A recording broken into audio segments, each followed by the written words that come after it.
There we go. Okay. It's a very large file. You don't see anything because all of them are shut off. Okay.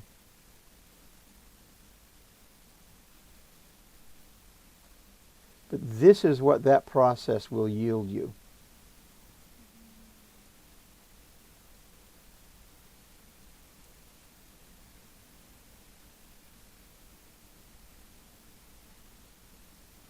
Inquiring minds might want to know why it's in two colors. It's because I got tired of not being able to tell what was happening.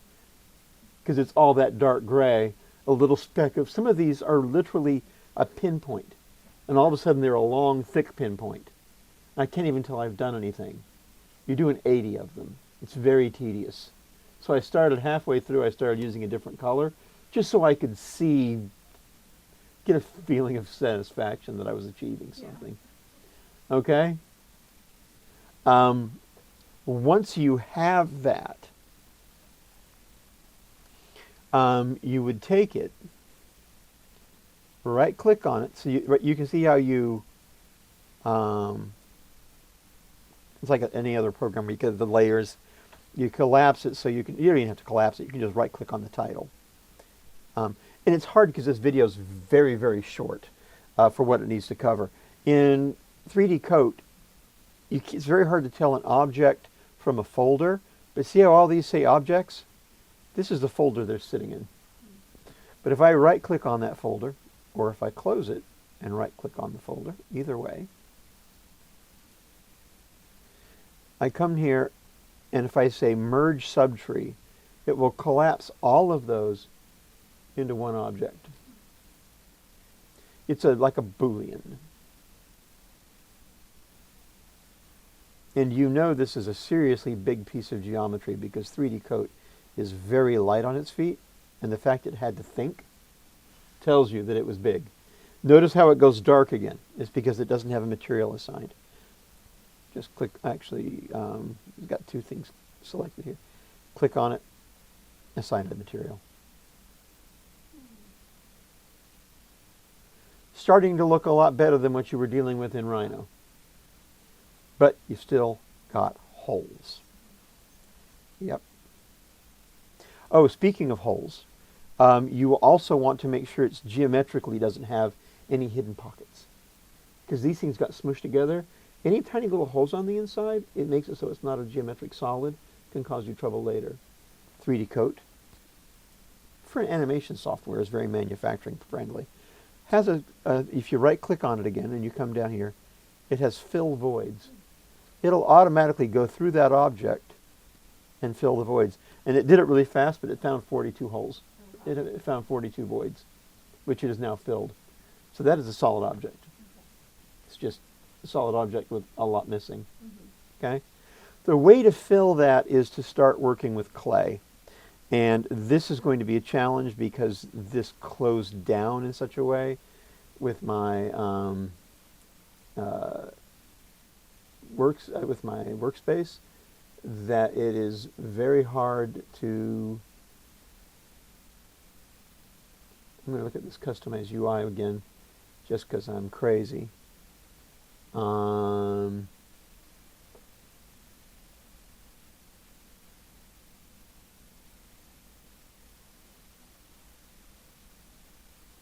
Yeah, see, this doesn't really do anything I want it to do.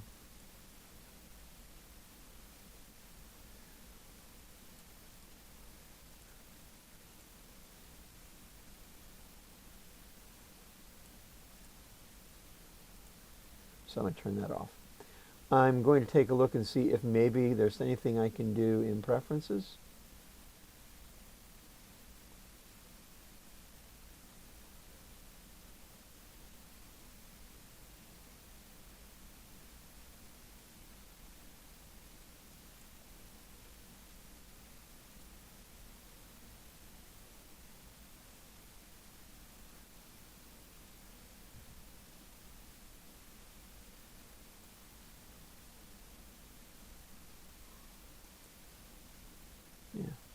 I've never changed it from its original, so I'm not worried about it hurting anything.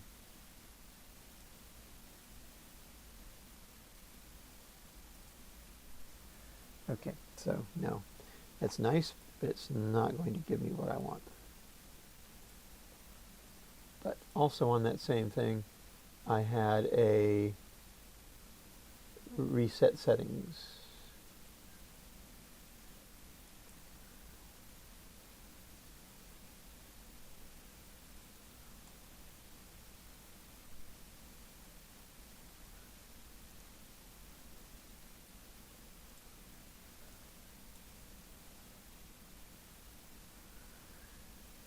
Nah. Oh, sure. Because it's not going to do anything until I... There. That's going to kick the software down and reboot it. Hopefully with everything back where it goes.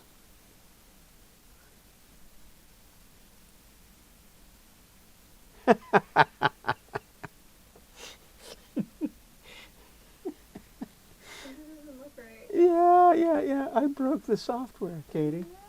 I broke it. And that's getting to be very, very annoying. It's the kind of thing that's going to require a Google visit. And that just takes me back to that same nasty thing that I don't know. I never saved it out.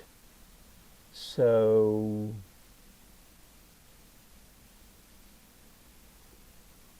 we've dealt with all of that. So view.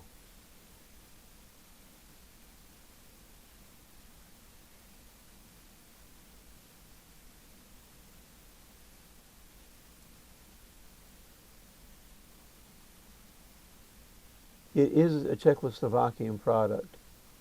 So sometimes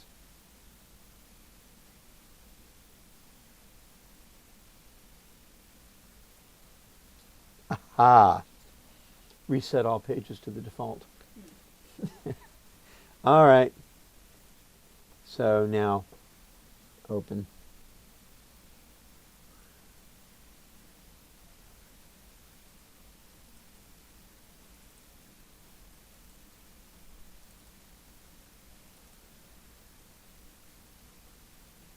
All right. That was important because always make sure you come back to the sculpture. Because up here in this set of tabs, you have a thing called models. These are simple geometrics that Rhino will 3D Coat will let you bring in. Because what we need to pack clay in here. We need to go inside of that object and pack clay. And we're going to make the object more or less solid. In fact, I would recommend you make it completely solid. Just a solid thing.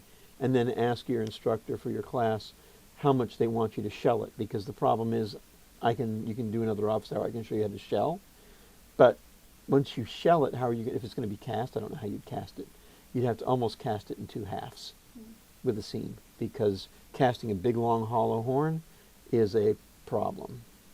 So the way that this is, that's the natural horn will be one part of the bracelet. The other part will mirror this to create a closed bangle. And this I want to take out pieces, so it'll be sort of like a frame. So what are you going to have? What is the material going to be? Metal or? Metal. So you will need to find a way to cast it. So like the horn going all the way around. Say it's like this or something, but it'll be hollow. So these will be metal. Well, then sort of like a lattice. So you are going to need to get this cast.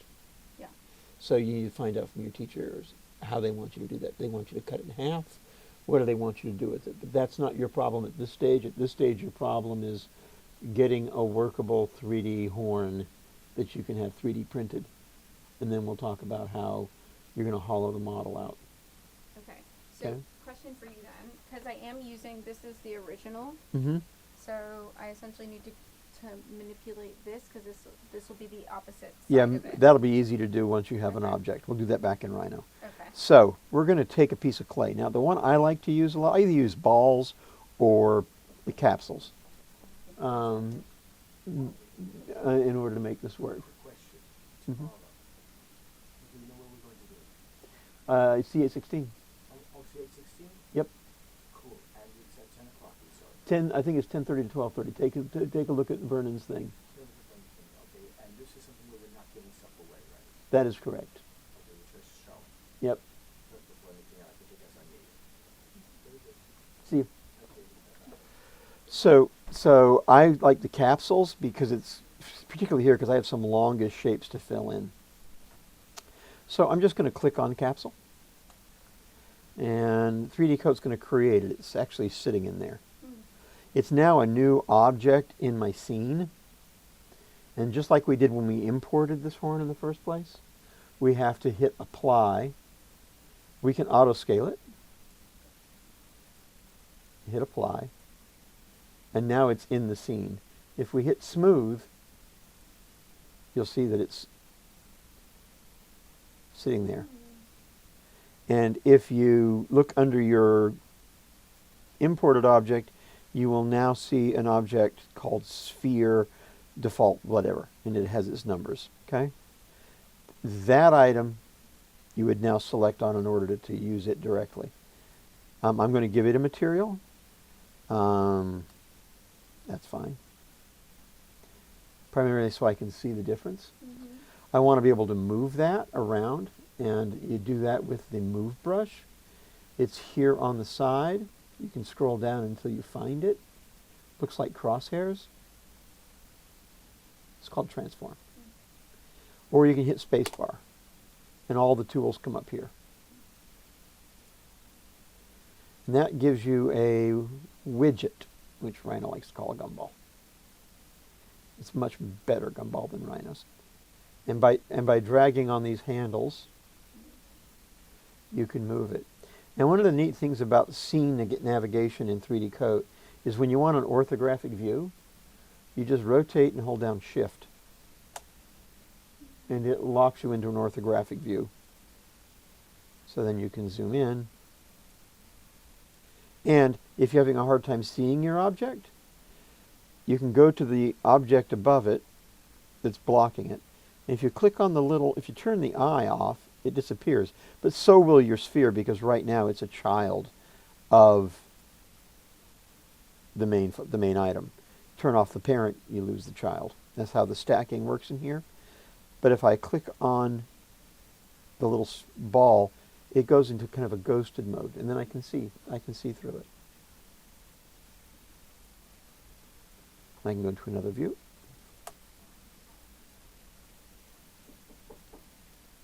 I'm going to have another office hour at 3 o'clock is the problem that we're facing. Go ahead and let him in, if you would.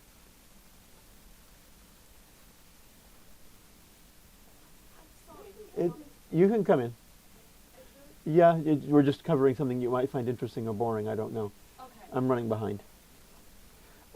So once you get that in position, you can scale it by pulling on the handles.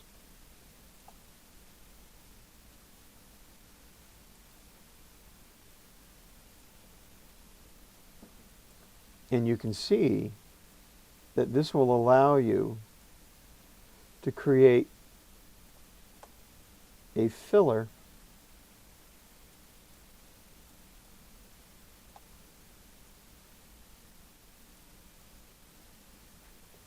to kind of close up your gaps. Can you cut one by the other so that it fits the shape? In this situation, it wouldn't work for you. Yes, you can do Booleans. In fact, this program is 10 times as powerful as Rhino when it comes to Booleans. But there, that's pretty good.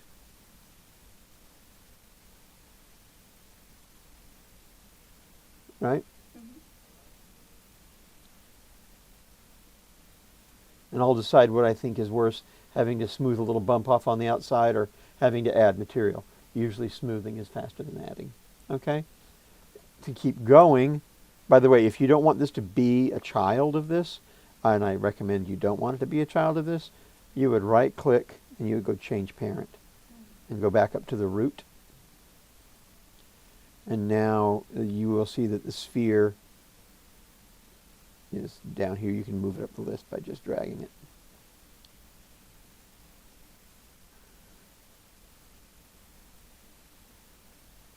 All right, there.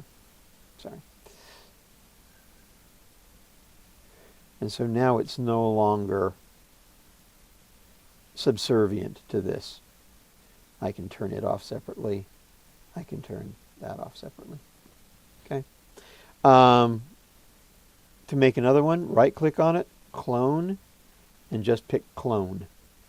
You won't see that anything has happened, but if you drag your widget,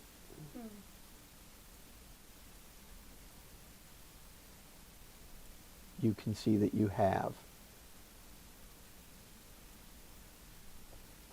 Right? And you will just keep doing that until you've packed this thing as far as your crack is concerned. The other stuff on the inside, don't worry about right away. Just worry about filling in the areas that are missing. Now, obviously, that's not going to be lovely. When you're done, by the way, to delete something, you just right-click and delete.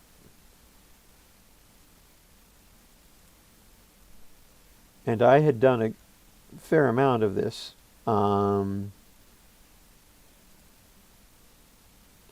Before the office hour.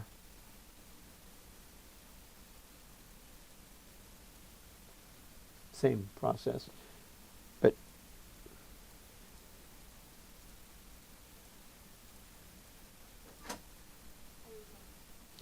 okay.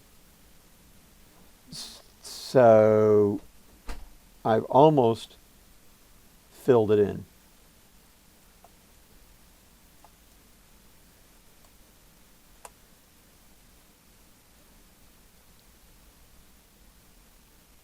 Now see, I could scale that this direction to make it fill a lot more space. But just like I told you, I'm not too concerned. Plus now it's going to hang out the other side a little bit, which is not good.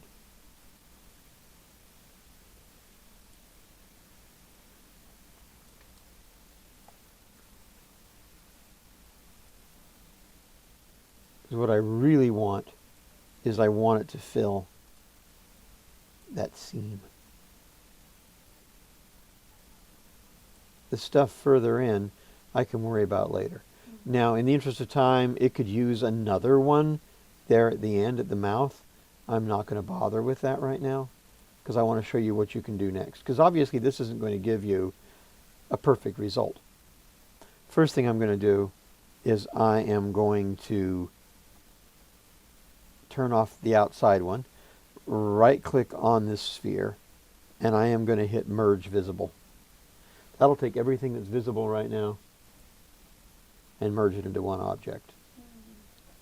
Right? So now if you were to do anything, it all manipulates together. Yeah.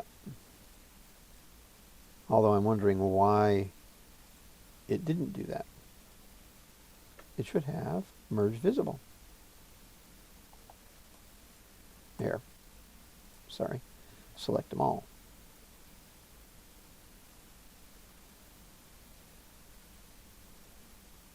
Still, I've never done that before, honestly, to tell you the truth. I've never had to merge visible. I've just noticed there.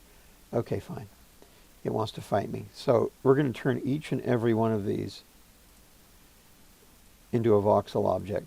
Boolean works better with voxels. And I'm just going to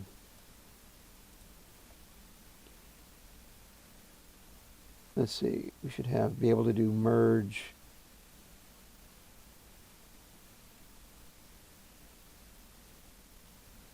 with, it's got to be a faster way. But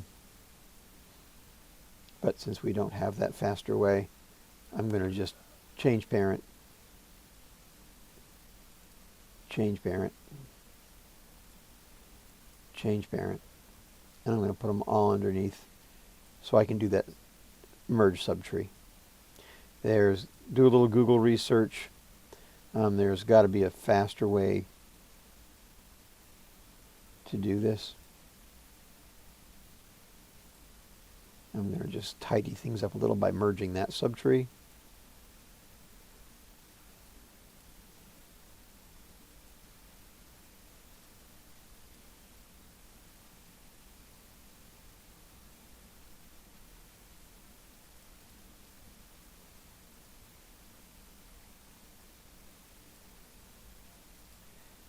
It's not hard work, Katy. It's tedious.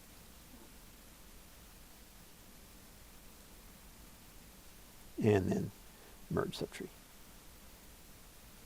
Just so I have one object. I'm going to fill voids again, just to make sure there's nothing unpleasant in there. And now I've got the Katy thing, and I've got that thing. And I am going to merge. When I merge, I need to know which one's bigger. See this 1 times, 2 times, whatever? That's how dense the geometry is. You want to merge the lower one to the higher one. But since Katy has no number, I will merge with sphere and just see what I get.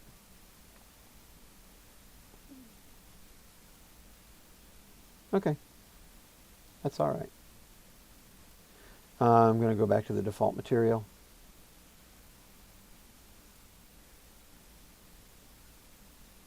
And now we have to do, can you bring me my bag quick? Do some actual sculpting, which is what I wanted you to see, because that's what this program actually, all this stuff is beautiful, but what it's actually known for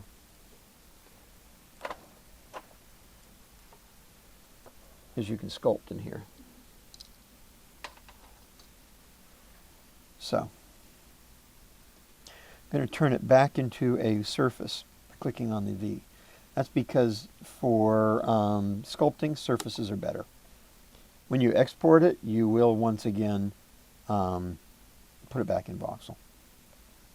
Okay, I have to add material, I like the build-up brush. To remove material, I like the Rapid 2 brush. So I'm going to go Build Up. You can't really see the brush right now because it's very, very small. But if you hold down the right mouse button and drag with Control,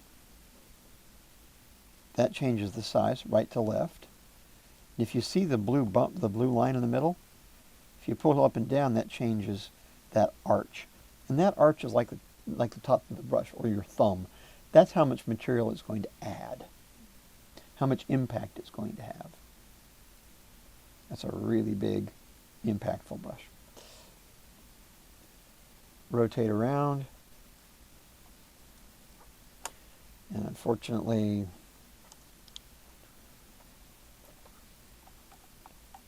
this is right now set to work in Photoshop. You would use middle mouse button, and I just needed to set. In 3D Code, it's very helpful to have one of your tools on your brush set to middle mouse.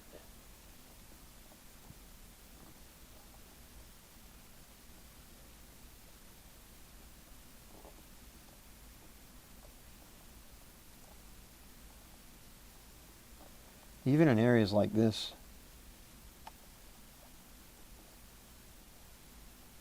if I don't like where the light is shining, I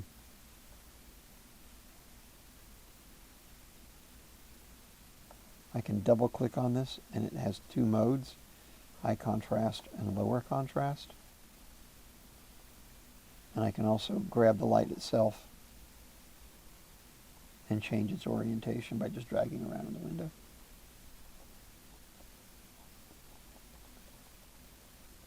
Is that filling the center as well, or is it just building on the top? It's building into the center as well.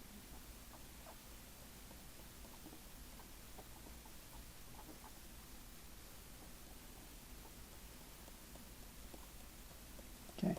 Now as you're pushing in with that brush, if you want to change, if you want to reverse it, you hold down the Control key, and instead of adding material, it'll take material away. And if you hold down the Shift key, it becomes a smoothing brush. But you can see that when I tried to smooth it, it created weird geometry. It's because there's a gap in there.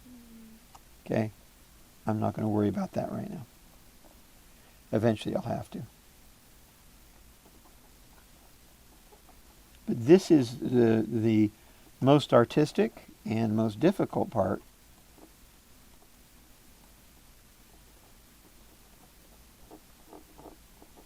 See how that created a bulge on the backside? I got to be careful. That's a very powerful brush. It's a lot of fun and very useful for you to come in and play with the different brushes and see what they do. For example, fill won't, because the hole is so deep, it won't work. You do need to add material in here. It's going to have a hard time because that gap actually goes deep into the piece.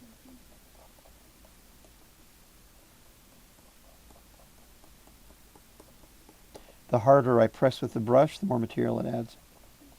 It's pressure sensitive. Can you imagine doing this in Rhino? Nope. That's why I say everybody has to learn the sculpting software as well. Okay. These little dots are a problem. It's not going to ever fill in satisfactorily until I make another adjustment.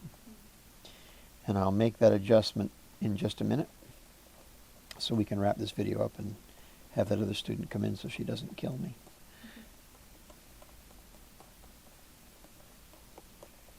But already, I have made considerable progress. To get rid of the weird geometry, I'm going to turn it back into voxel again. That makes the program have to reanalyze what's there, turn it into little cubes,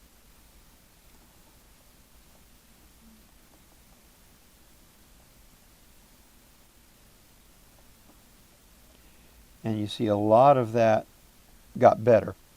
You can actually, there are brushes for doing the same thing with voxels, but they work differently. So it's really important, if you're going to work with the voxel brushes, that you experiment with them. I like the Grow brush as an adding brush for voxels. Works the same way. Hold down the Shift key, it smooths. So you can work with the object in either voxel or surface mode. They're different. But generally speaking, surface mode is the easier one to sculpt with.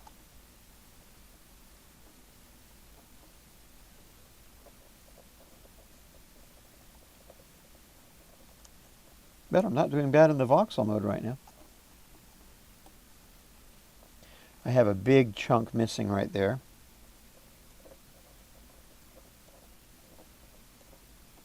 Okay, that big chunk is a problem. I can come in and I can add material to it, or I can try and use more of a deforming brush, for which I'll need to go back into voxel.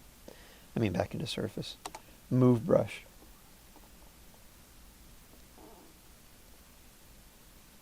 Move brush will actually allow me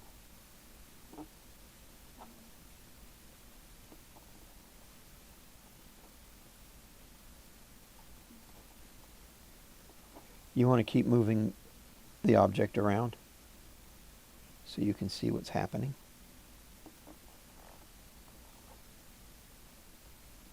You can push in, you can pull out. It's a very drastic effect. You can make huge changes in geometry in a matter of seconds. So you want to move around a lot, and I don't overuse it. Now I'll go back into my build-up again.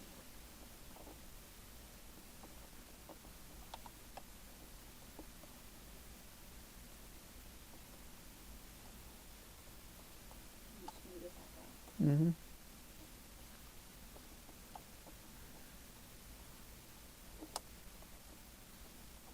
Notice how high that arc on the green one is. I can hold down on that one, shift, and then right-click drag, and I can lower that so it smooths less. You have control of all of the parameters in here. This will be too much to handle without adding more filler material in there. It's gonna just, I mean, I could try using a fill brush, which is the equivalent of pouring liquid material in, kind of. But I don't think it's even going to see in there to work. There it is.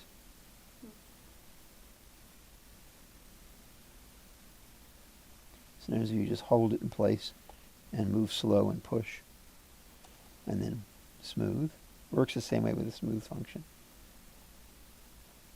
You can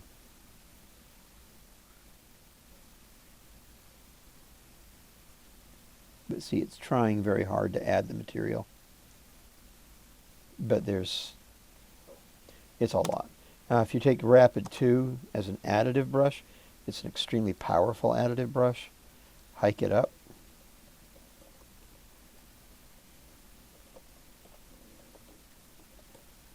Oops. Careful where you brush.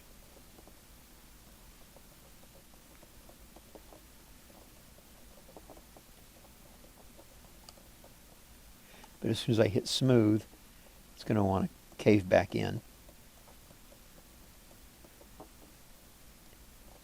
But I can do a reasonable job of trying to patch it. You do it from both sides. Yep, and then I can come in with the fill, drizzle some stuff in there.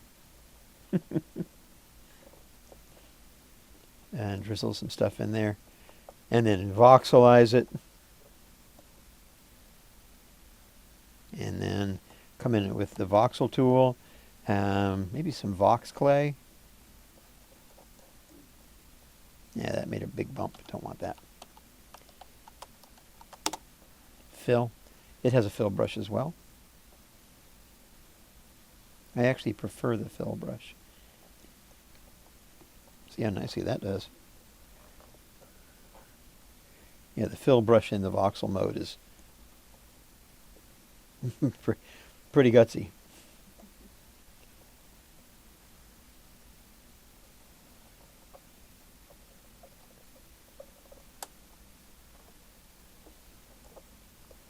Okay. And then before I would export it, I would come over here and fill voids. And then I would export object. Just export selected objects. It's whatever you have selected over here. And then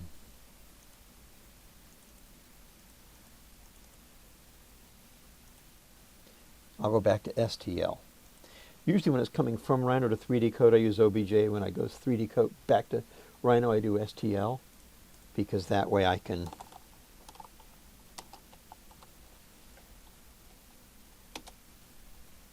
Now, Rhino's a great mesh simplifier. So it's saying, do you want to simplify the mesh? Yes, we do. You can take up to 75% of reduction and not lose any visible quality in your mesh. I usually go about 65. That's now 234,000 faces. The one you had in Rhino right now is millions of faces. So this is actually much lighter than the one that's there now. And then go into Rhino.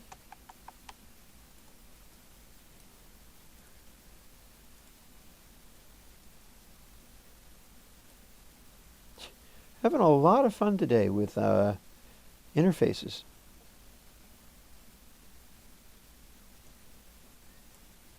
Okay. So, file import.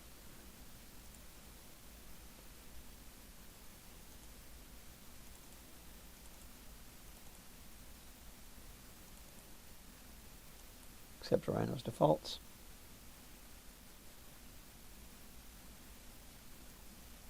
Now it won't bring it back in exactly the same place. So you have to move a little bit. I just use the orthographic views. Line it up in one view as best I can. Come on in. Line it up in the second view as best I can.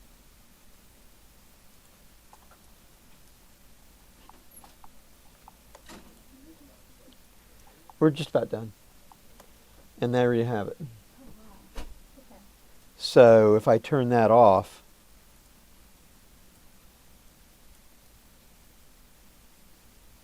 that's what your scanner brought in.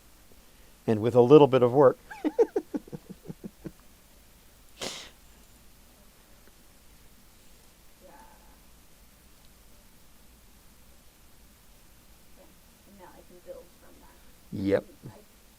I have to draw lines onto it, right? Yeah, well, how you're going to work as far as piercing this out and all that stuff, because you have a mesh object, it's going to become very difficult. That's a whole different story.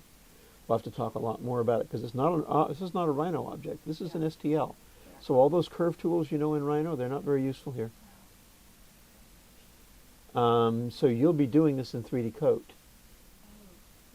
Oh, okay. So you better spend a lot of time with videos watching on 3D Coat because you're going to be using masks to mask it, and then you're going to come in and reduce the surface until either you punch all the way through, which I don't recommend, or getting it substantially deeply cut so that then you can take it in the studio with your hand tools, and you'll have the whole pattern already recessed really beautifully, so you can just go in and drill a hole, run your saw, and Okay. and cut it out.